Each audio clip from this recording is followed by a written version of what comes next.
Welcome to today's webinar.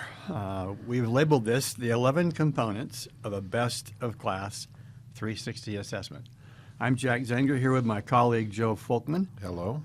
Today's webinar will be all about 360-degree feedback. Joe wrote his PhD dissertation on this topic back in the 1980s. As a young graduate student, he was out trying to sell this idea to corporations, and so he has an extensive background. As we look at this whole topic as it plays out today, we know that 360-degree feedback is very popular. More than 85% of the Fortune 500 organizations use multi-rater or 360-degree feedback as a central part of their overall leadership development program. Why? They have found that it works very effectively. Leaders get some information that they would otherwise never obtain. Now, there's a lot of difference between one 360 and another. And my wife's an interior designer. What's fascinating to me is that lots of her clients feel like they have really good taste. And sometimes that results in some pretty odd outcomes. And what I've found in terms of 360 is there's a lot of people out there that kind of say, this is not rocket science. Anybody can kind of cook up a 360. I can ask good questions, and we can create a 360 that'll work very well. But we have noticed that there's a lot of 360s out there that utilize time and effort of people, but they don't really get an outcome that's desired, and they marginalize the outcome. And so what we wanted to do today was talk about the variety of 360s available. There's lots of options, but they're not all equal, and really give you a way to sort of look at those 360s. There's a lot of similarities, but some huge differences, and really identify what you think or what we know are the keys to separating the good from the great in terms of 360.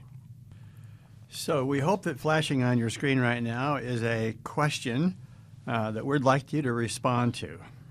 And the question is basically, describe your own personal experience with using a 360-degree feedback process. Has it been a positive experience, good experience? Has it been more neutral? Or did you have kind of a negative, downer kind of experience from it? So thank you for jumping on and responding to this question. And I wonder if your results color your color your experience. Yeah. Try to separate your own personal results. Looks like about 60% of the respondents here in our audience say that they've had a good experience. Looks to me like it's about 25% who kind of say, well, it was kind of neutral. And looks like maybe close to 15% have said, well, it was kind of a not such a great experience. So our purpose today is to help you understand what might turn those neutral or negative experiences into a more positive experience. We had an executive from a Fortune 20 company who made the comment, your 360 assessment really popped. What made it so different? What did you do that made the survey work so well? And here are what we believe maybe the 11 reasons for that outcome. These basically are the framework for the rest of our webinar this morning. 11 things to look for in a best-of-class assessment. So the webinar today will basically cover each of these features and benefits. We'll conclude our webinar with offering you an opportunity to experience firsthand what we believe is a world-class instrument. And with that, let me turn the time to Joe to get started on the first two of those elements. A bunch of years ago, Jack and I were working together, and we did some interesting research. We had collected really thousands of 360 assessments. We had a data set of over 200,000 evaluations of 20,000 leaders. And we started to do this analysis where we looked at the best leaders and the worst leaders. And then what we were interested in was what we called differentiating items, items that would separate the best leaders from the worst leaders. Now, even though we looked at over 1,900 items in this analysis, what we found is there were some items when a leader was really good, that item was responded to very positively. And when a leader was really bad, that item was responded to very negatively. And that separation between the most positive and the most negative response is what we called a differentiator. There were some items where those differences weren't as large, and there were some items where there was no difference at all. My favorite one is an item where we looked at it, and the item is on time to meetings, right? And there was no difference between the best and the worst leaders. It didn't matter when you came. It sort of mattered what you did when you got there. What we discovered as we looked at these across multiple data sets is there was some real consistency of the items that differentiate. Now, as we looked at this, we started to say, gosh, these are the nerve endings. These are the real critical factors. Now, I've been creating 360 assessments and items for a long time, too long. And there's sort of two methods of creating really good survey items. There's what we call the interocular method. Jack, that's where you just look at stuff. And based on how it looks, you say, well, that's a good item or a bad item. Now, over time, I've developed the skill of really recognizing a terrible item or a good item, but I've never been able to just looking at an item, decide which item would be differentiating, okay? The only way you can do that is with data. And what we found is by looking at the data, we could tell which items people responded to, and when people were good, they were rated high, and when people were bad, they were rated low. These differentiating items are really important because, in essence, they help us to determine the effectiveness of a leader. Now, some 360s that don't have these kind of items are mushy.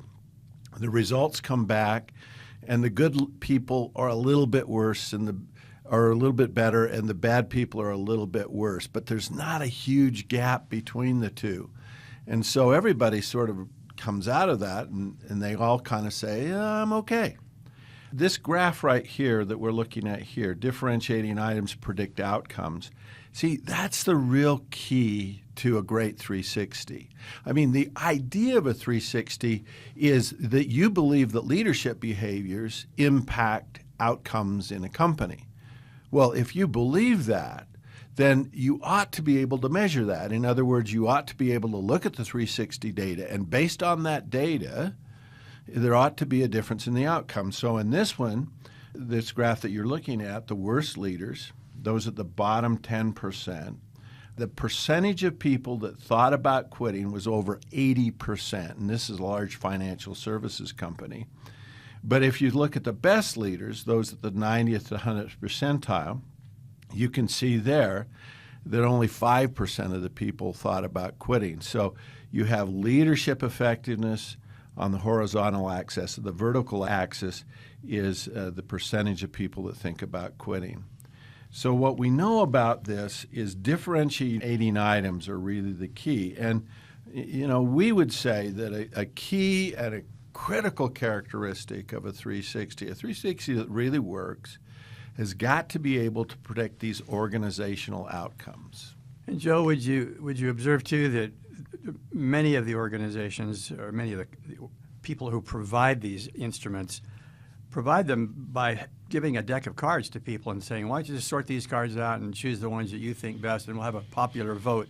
And so it's done by a voting process rather than by any kind of empirical statistical analysis. Yeah, and again, that's just because people sort of think it is, Doesn't mean it is. I thought items were differentiating, but they weren't when we looked at the statistics. And again, that gives us a much better predictability. And again, it makes the survey much more effective.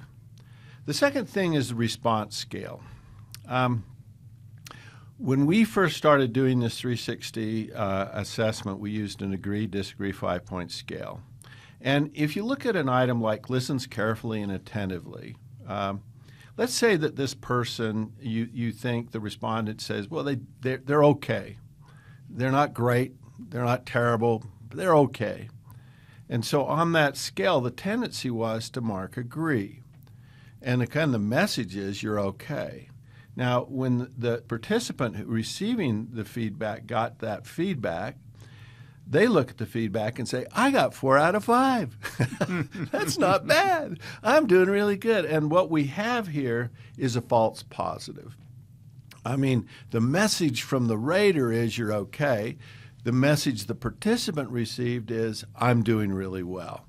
We kept seeing that over and over again. And so what we did is we changed the scale. Our current scale looks like this: 5 outstanding strength, 4 strength, 3 competent, 2 needs some improvement, 1 needs significant improvement. Again, for that item, listens carefully and attentively. If the person is okay, the respondent tends to mark 3, not 4, and the rater says, yeah, I'm okay. The participant gets that message. And what we noticed when we switched to this scale is our average rating went down 0.75. In other words, we got less of that halo effect. Huh.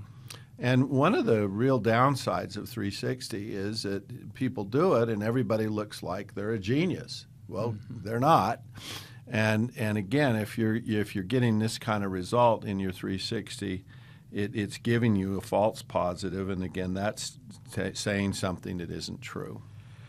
The third element of a world-class 360, we believe, is comparing people's scores or results to a high standard. You know, I spent many years with an organization that had developed some supervisory training to help the brand new supervisor get up to speed, perform adequately, and to be able to kind of work well in their new role. In hindsight, I guess I wish I had a loftier kind of goal that rather than just performing like an average competent supervisor, how can you help them perform like the very best? So what we've done and what we propose that is more ideal is to compare people's scores and help them see how do their scores compare to somebody who's at the 75th percentile, or how do my scores compare to someone at the 90th percentile, so that the standard becomes not am I average, but really we know because people who get scores at the 90th percentile make such a huge difference in terms of their impact on the organization and its outcomes. We just strongly believe that comparing to a higher standard is a much more powerful kind of message to the participant. And that target you put on there, Jack, that norm you put on there becomes the target, right? Exactly. And if it's average, you're saying, well, we just want people above average. Is that your target? I don't think so. And one of the things we think is a part of a world-class process is to have normative data that allows people to compare themselves to other individuals in their own company, to other people in their industry, and even how do I compare to people who are in my geographic region. We know that there are differences in countries between China and Japan and between European countries and between Latin American countries. So being able to compare your data accurately to others is a very useful tool and part of a world-class 360-degree feedback process. And it makes a real difference. In this example here, we're showing you our feedback report from Mexico, and we used to show them the results for the global norm, and of course, it makes a lot of difference. And you know what? There's not that much difference between the global norm and the Mexican norm, but when people look at it, they buy into this more and they like it more. The next issue that we want to talk about is the impact. and helping a leader understand the impact they have on their direct reports. Now, early on in our research, we found that there was a strong correlation between a leader's skills and effectiveness and the employee commitment or engagement that the direct reports had. So we started to include in our 360 something we call the Employee Commitment Index. It's 5 items. And the items don't so much focus on the leader. Actually, they don't focus on the leader at all. They focus on the experience that the direct reports are having in this organization. For instance, I feel confident the company will achieve its strategic goals, or my work environment is a place where people want to go the extra mile. I'd recommend this organization or company as a good place to work. I rarely think about quitting my job. I'm satisfied with this organization as a place to work. Now, we find that these 5 items are a very accurate prediction of engagement. We now have data from hundreds of thousands of employees across the globe, and we can predict engagement. Now, what this shows us is if a leader gets some negative scores, they kind of go, you had to work to the turkeys I have to work with, yeah, right? Yeah, the scores look low. Yeah, but one of the things we want to show is what impact are your poor skills having on the direct reports, and so we can show them the level of engagement. Now, as we look at this data from across the globe, this shows you results from 66,000 leaders across the globe, and you can see the trend in terms of engagement. Poor leaders have employees' engagement at about the 20th percentile, and great leaders at the 80th percentile.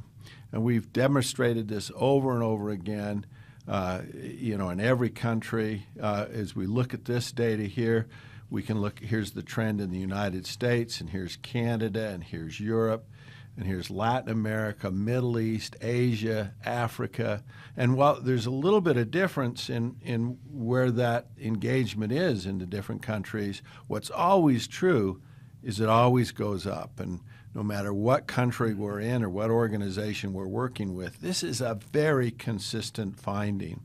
And again, having this in the 360 provides the evidence that your leadership effectiveness has an impact, and it's impacting the engagement of employees. Now, I don't know a company out there that isn't focused on improving employee engagement and clearly sending the message to a leader that engagement is low because your leadership effectiveness is low is a critical part of that learning process and the motivation for a manager to improve.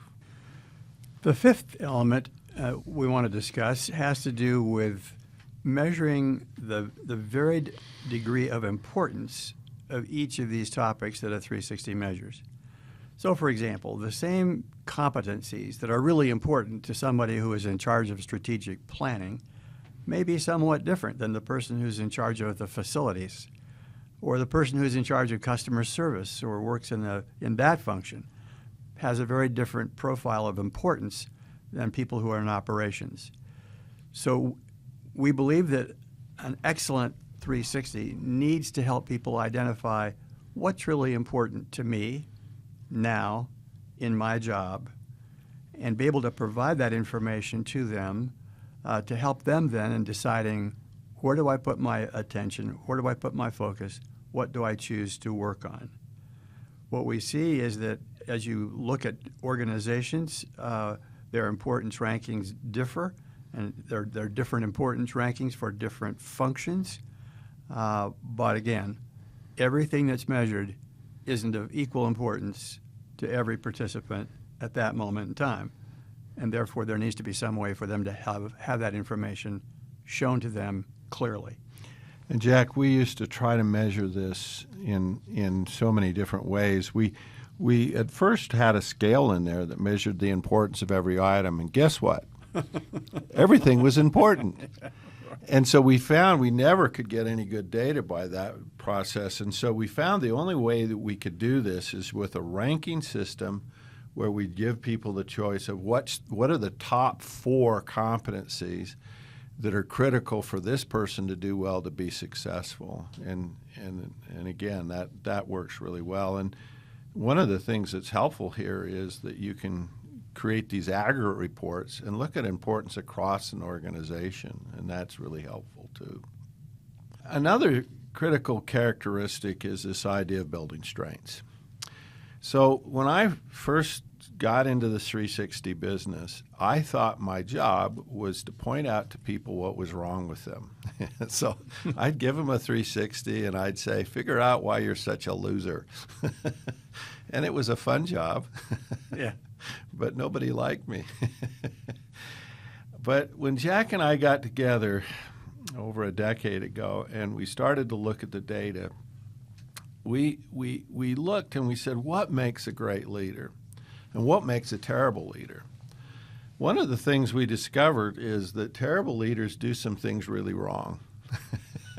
I mean, they have something we call fatal flaws, and we're going to talk a little bit about that. But a fatal flaw is everybody has a weakness, but not everybody has a fatal flaw. A fatal flaw is a significant weakness.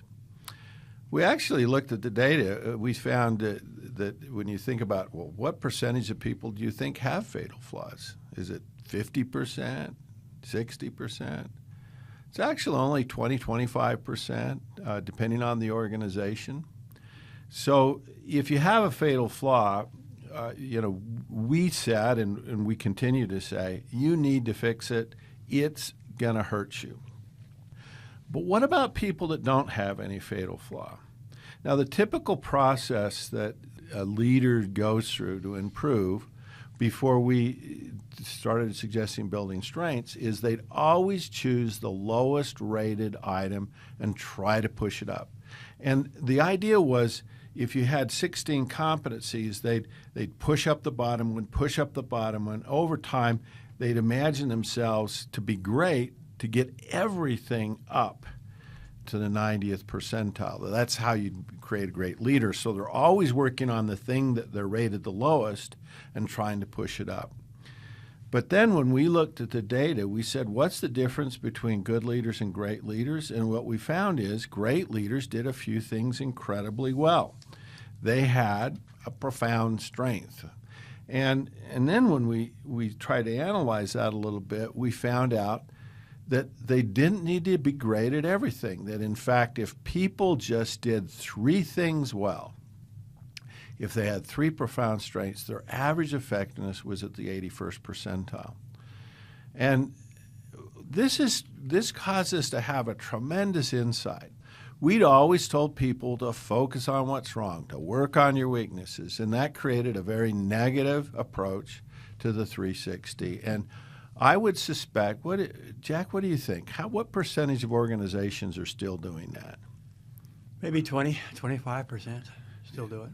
I'd say more. More than I'd that? say 50% of the 360s out there are telling people, focus on, find out what's wrong, fix what's wrong, right? You're probably right, yeah. As I talk to people, that's the vast majority.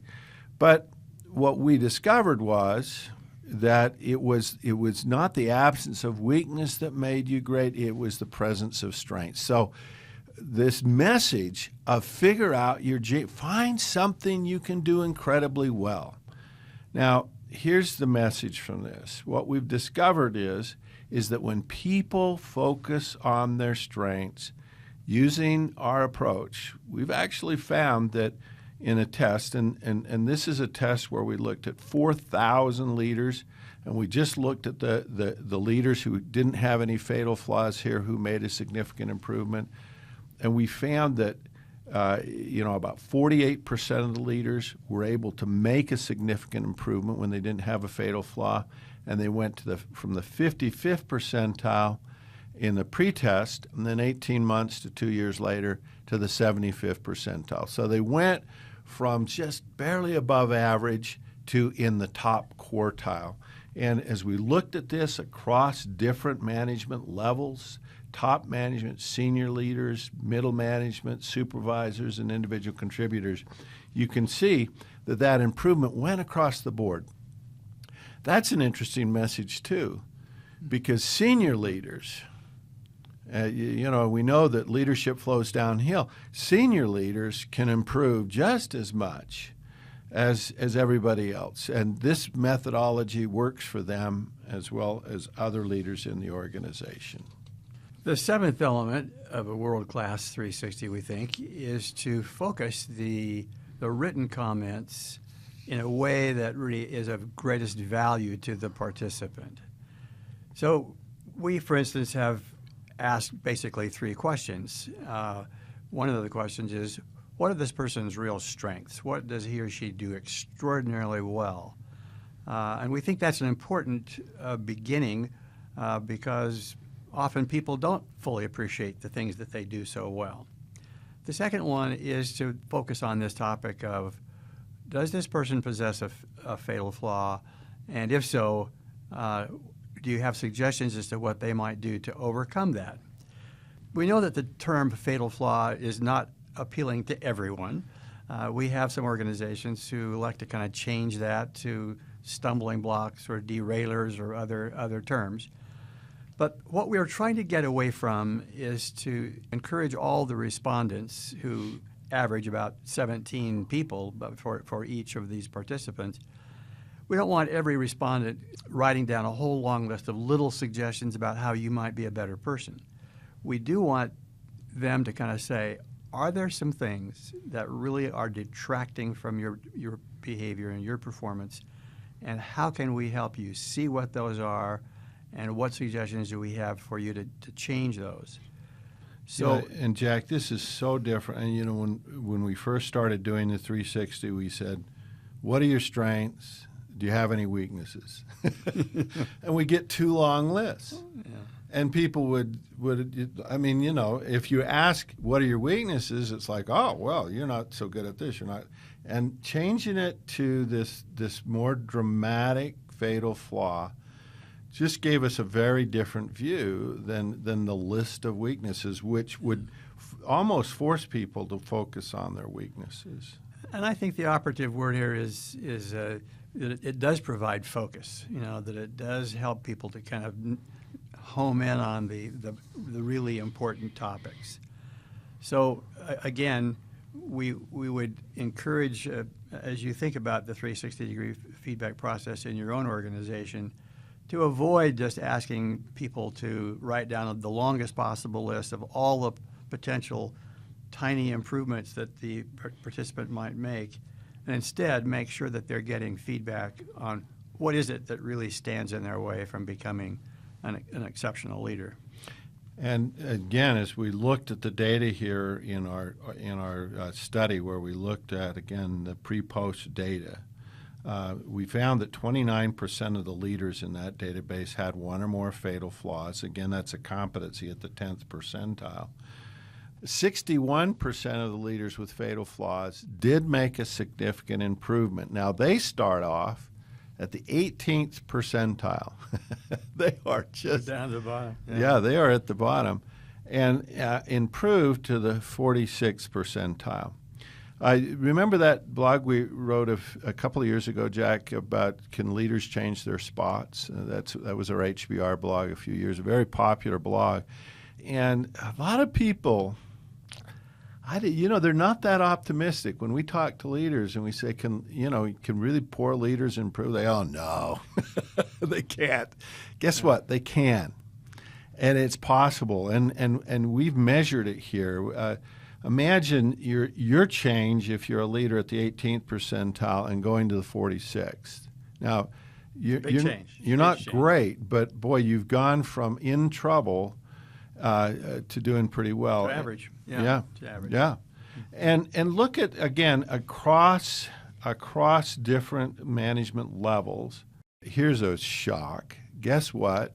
Some people in top management have fatal flaws. Well, that should shock everyone, shouldn't it? Senior managers have fatal flaws. So what we saw is that across all these levels, now here's the real thing, the issue for a lot of people. Those people with fatal flaws, guess what? They don't know it. They don't know they have a fatal flaw. They probably have an inkling that I'm not really great at this, but they don't recognize that what they're doing is fatal.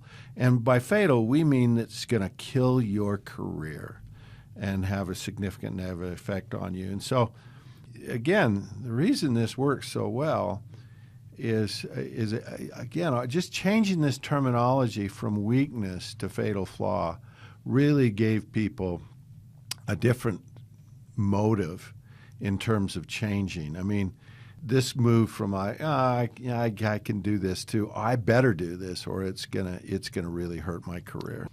The next element of a world-class 360-degree feedback process, we believe, is just the whole issue of data security. There are major questions. Who has access to the data? Can it be hacked into? It's true that we're dealing with, not with people's social security numbers and their bank accounts, but the human resources data is very sensitive data, and we're seeing a new criteria for many of our clients is that they are extremely concerned about the security of this information. We find that we're being asked to pass the same kind of rigorous tests by some of our financial services companies and telecommunications companies, the same kind of tests that they're imposing upon the people who have all of the most sensitive data possible. So we believe that this is an important issue that every organization needs to address. And this surprised me, Jack, how important this is and critical is to organizations that our systems be absolutely secure. The ninth element of a world-class 360 is that it's an efficient process. We know that from a research psychologist point of view, you'd love to have 120 items and be able to ask all kinds of questions. But as I mentioned earlier, the practitioner in this kind of says, well, this has got to be efficient. And so by balancing those two and making certain that the survey is very Spartan in that it asks only those questions that truly have been statistically shown to be predictive, and it's measuring the most important things, and it's not branching out into things that are kind of trivial and not as powerful of predictors. We believe that the website needs to be simple for people to use, making it very accommodating to people who want to respond in multiple languages, and just in general, that the whole process be streamlined and efficient and accessible to individuals. Jack, I've oftentimes said to our clients that the real cost here isn't what we charge. It's the time that people take. Oh, absolutely. You're putting that on, and if you're asking people to spend 45 minutes or an hour to respond to one person responding, that you've just burned a lot of value there. Our average response time is about 15 to 20 minutes to fill out this assessment. And we hear about others that are 45 minutes to an hour, and that is just a very huge difference. And then, as we've alluded to earlier, that when the report comes to the individual, that the reports need to be simple, clear, intuitive. People need to be able to read this report and say, oh, I understand kind of basically what that means. It shouldn't require a PhD psychologist to interpret this information for the participant. It ought to be really available to them. And that refers to some of the language people use. And psychologists love I've read some scale names and some competency names, and I don't know what they are. And I'm a psychologist, so and so the obscurity of the language and how you talk about it needs to be straightforward. We need to kind of create language that really speaks to people in language that they use, and it can't be too complex. The final number 11, and somebody said, just 11 things? And I thought, well, I shortened the list because I started with 15. But this whole issue of how to build a strength, we we came across this insight that it wasn't the absence of weakness that made people great, it was the presence of strength. And then we said, well, how do you build a strength? And if you think about it, your current approach to change plans, you start with current performance and then you improve upon that. And the way you do it is you sort of make things better or faster or smarter or quicker. And again, people's ability they might question your technical expertise. You want to move people to where they have confidence in your technical expertise. We found that there's sort of two processes that people go through. When you have a significant weakness, let's say with technical expertise, and you ask people to improve upon that weakness, they use a fairly linear process to improve. For instance, development plans for improving technical expertise might start with, well, take a class, or read a book, or get a mentor. So we found that process works. That process of going from poor performance to good performance, this linear process works. But then we got faced with this dilemma of, okay, let's say your performance is good. Let's say that you want to build a strength and you want to go from good to great. What would you do? And when we talk to people, they use that same linear process. Well, if taking a class helped me improve a weakness, then just take more classes or read more books or get 2 mentors. What we found is it runs out of gas. That approach doesn't really get you from good to great. In fact, sometimes it becomes sort of a preoccupation. I mean, since there's no more classes you take the class over again. And what we started to do was some research where we looked at the best leaders, and we said, what were they doing? And we looked at all the competencies, and since we do a lot of customization on this, and we've now researched over 60 competencies where we've done this analysis. And the analysis is basically looking at people that have exceptionally high capability. And the question we asked was, were there other competencies, or what we call companion behaviors, that enabled them to really create that extreme positive feedback where they moved from good to great? What we found is for every competency, there were between 8 and 14 of what we call these companion behaviors. Now, these companion behaviors are enablers. Now, here's the example with technical expertise. And what you see here is the number one enabler, although they're all significant and they're all relevant, is problem solving. Now, technical expertise is your ability to know things. What's problem solving? Your ability to actually use that knowledge. We've all met people that have great expertise, right, but can't really apply it. And if you think about it, what would help a person go from good to great? Well, applying that expertise. So that's the first one. The second one is interesting, relationship building and networking. Now, if you think about somebody who's got deep expertise, you oftentimes don't think about someone who's got great relationship building skills.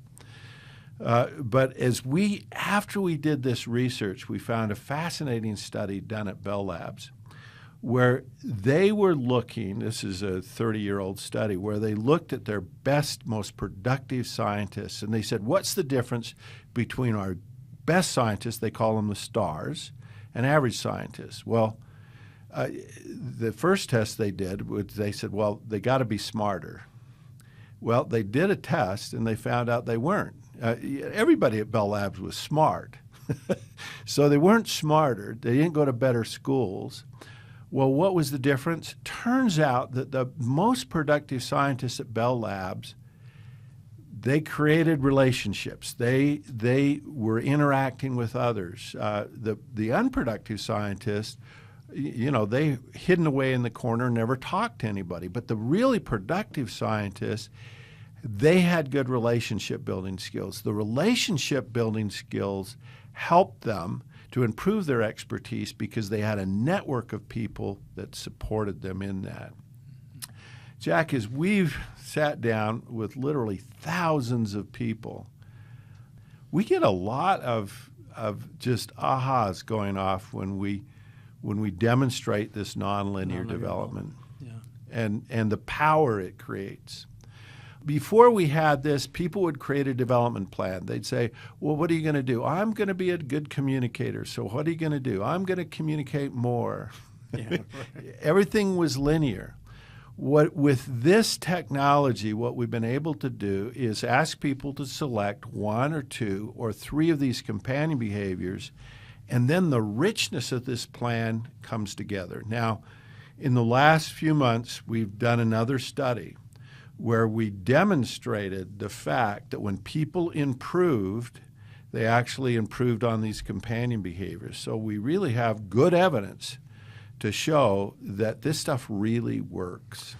Yeah, I think one of the great strengths of it has been that it gives people hope where they were just kind of stuck before, and it's a way of being dislodged from being stuck. And they didn't really, I mean, it was like they walked out going, oh, I guess I just have to do this more, instead of, oh, this is connected. Yeah. Being good at relationships helps me to improve my technical expertise, and they can sort of see that relationship. Early in the webinar today, we asked you your own kind of experience using a 360-degree feedback process. A number of you kind of noted that you had a neutral or somewhat negative experience. Based on our discussions with people who have participated in these processes, what we've seen, it really kind of falls into 5 or 6 categories. One of the things that people don't like about them has been that they focused on weaknesses. And rather than helping people to see their strengths, they were kind of very much riveted on what do you do badly, what do you do wrong. The second thing we've heard by way of complaint was that the expectations for this were not very clear. What was this supposed to do for me? How was I supposed to use the information? The whole process was kind of muddied. We hear stories about people who took the instrument and they got it mailed to them either by email or a hard copy, in the office mail, but with no follow-up and no continuity to the whole process. We heard that there was no help being offered in terms of how do I put together a personal plan of development that would allow me to use this information in any kind of actionable way. And because of that lack of follow-up, therefore people said, well, nothing changed, and things didn't, get better. So, and this is especially true for the raters. This is true for the raters. Who say, I keep giving you the feedback and nothing changes here. Right.